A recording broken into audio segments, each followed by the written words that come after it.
তোমরা তো পার্ট 1 দেখেছো। আগের দিন তোমাদেরকে বলেছিলাম আজ পার্ট 1 দিচ্ছি, কাল আমি পার্ট 2টা দিয়ে দেবো। ভিডিওটা বড় হয়ে গেছিলো সেজন্য। তো কথা মতো আজ তোমাদের সাথে পার্ট 2টাও শেয়ার করলাম। তাহলে এবার ইন্ট্রোটা দেওয়া যাক। হ্যালো এভরিওয়ান, আমি অপর্ণা। আশা করি তোমরা সবাই ভালো আছো, আমিও খুব ভালো আছি। আমার এই হাতের কাজটা কেমন হয়েছে তোমরা কিন্তু নিশ্চয়ই কমেন্ট করে জানিও। যেহেতু আমার কাছে তুলি ছিল না, এই কাঠি দিয়ে করতে একটু অসুবিধা হয়ে যাচ্ছিল। আর কাঠি দিয়ে করার জন্য জানো তো প্লেন হচ্ছিল না, এবড়ো খবড়ো হয়ে যাচ্ছিল। তোমরা দেখতে পাবে এখানে এই গলার কাছের ডিজাইনটা করতে গিয়ে গলার কাছের ডিজাইনটাতে ধেবড়ে গেছিল। আর আমি জানো তো ভেবেছিলাম যে এইটুকু করেই রেখে দেবো, আর বাকি আর কিছু করব না। কিন্তু আমার তো সেটা তার মন ভরেনি, দেখে কেমন ফাঁকা ফাঁকা লাগছিল।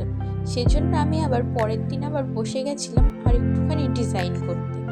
গলার ভেতরটা ফাঁকা ফাঁকা লাগছিল, তাই একটু ওরকম ডিজাইন করে নিয়েছিলাম আর হাতে পায়ে আলতা পরিয়ে দিয়েছিলাম।